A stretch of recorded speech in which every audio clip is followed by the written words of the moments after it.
વાત હવે સુરતની કરીએ કે જ્યાં પીએમ મોદીની અપીલ પર લોકોએ સોનું ખરીદવાનું ઓછું કર્યું છે। દક્ષિણ ગુજરાત અને સુરતમાં 40% ગોલ્ડ ખરીદીમાં ઘટાડો થયો છે।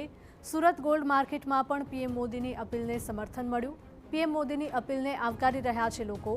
નાયબ મુખ્યપ્રધાન હર્ષ સંઘવીએ પણ આપી હતી માહિતી। 2 દિવસમાં રાજ્યમાં સોનાની ખરીદી ઘટી છે।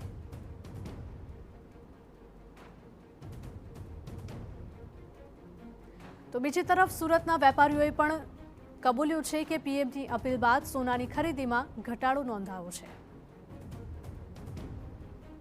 દેશના વડાપ્રધાન નરેન્દ્ર મોદી તરફથી જે રીતે લોકોને આહવાન કર્યું હતું કે યુદ્ધની પરિસ્થિતિ વચ્ચે 1 વર્ષ સુધી લોકો સોનું ન ખરીદે, હવે તેની અસર છે તે અલગ અલગ માર્કેટો ઉપર અને ખાસ કરીને ગોલ્ડ માર્કેટ ઉપર જોવા મળી રહી છે। કારણ કે સુરત અને દક્ષિણ ગુજરાતની અંદર છેલ્લા 3 દિવસની અંદર જે રીતે 40 થી 45% જે ગોલ્ડ ખરીદીની અંદર ઘટાડો જોવા મળ્યો છે। તો બુલિયન જ્વેલર્સ એસોસિએશનના પ્રમુખ છે, તેમની સાથે વાત કરીશું।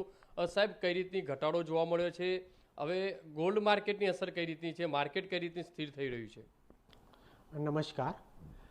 પ્રધાનમંત્રી શ્રીની 2 દિવસની સતત અપીલ કે આપ સોનું ઓછું ખરીદો, સંયમ રાખો, એ બાબતે આજે જ્યારે ગઈકાલે રાત્રે જ્યારે ન્યૂઝ આવ્યા કે કસ્ટમ ડ્યુટી વધારવામાં આવી છે અને જે 6% હતી એને 15% કરવામાં આવી છે, ને આજે જ્યારે ગુજરાત રાજ્યના નાયબ મુખ્યમંત્રી શ્રી હર્ષભાઈ સંઘવીનું પણ સમર્થન મળ્યું હતું કે હવે સોના ચાંદીના દાગીનાઓમાં વેચાણમાં ઘટાડો થયો છે, એ વાતનું એમને હું સમર્થન આપું છું કે આજે છેલ્લા 2 દિવસથી જ્યારથી પ્રધાનમંત્રીશ્રીએ અપીલ કરી છે તેનાથી જ્વેલર્સ માર્કેટમાં પણ સન્નાટો છે અને ખરીદીમાં 40% સુધીનો ઘટાડો જોવા મળી રહ્યો છે। ને હવે વધુ સમયથી એટલે આગળ સમયથી પણ એવું લાગી રહ્યું છે કે લોકો પોતાની પ્રધાનમંત્રીશ્રીની અપીલને માન આપીને સોનું અને ચાંદી ઓછું ખરીદશે ને સંયમ રાખશે।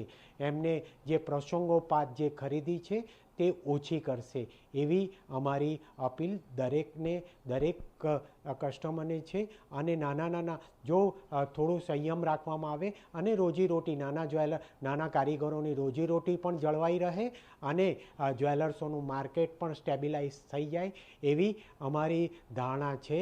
તો અમે પ્રધાનમંત્રીશ્રીની જે અપીલ છે એને અપીલને આવકારીને આજે જે એમને કસ્ટમ ડ્યુટી વધારી છે તેને લીધે પણ એની સીધી ઇફેક્ટ થશે।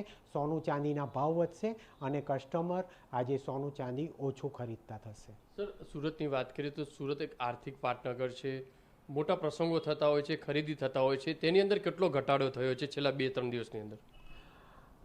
સુરત એક આર્થિક પાટનગર ગુજરાતનું ગણાય અને સુરતમાં સૌથી વધારે વોલ્યુમ આજે જોઈએ તો સોના ચાંદીનું થાય છે અને છેલ્લા 2 દિવસથી પ્રધાનમંત્રીશ્રીની અપીલથી લગભગ 40% જેવો ઘટાડો તો થઈ જ ગયો છે। જે રીતે બુલિયન એસોસિએશનના જે પ્રમુખ છે કહી રહ્યા છે તે પ્રમાણે કે સુરત એક આર્થિક પાટનગર છે અને તેની અંદર એવરેજ 40%નો જે ઘટાડો છે તે થયો છે। કારણ કે સુરતની અંદર મોટા પ્રમાણમાં મોટા પ્રસંગો થતા હોય છે અને 2 દિવસની અંદર સતત જે સોનું ખરીદીની અંદર સીધો 40%નો ઘટાડો થયો છે અને આવનારા દિવસોની અંદર પણ આ ઘટાડાનો જે આંકડો છે તે વધી શકે છે। કેમેરામેન સંજય ચંડલ સાથે બલદેવ સુથાર, TV9 સુરત।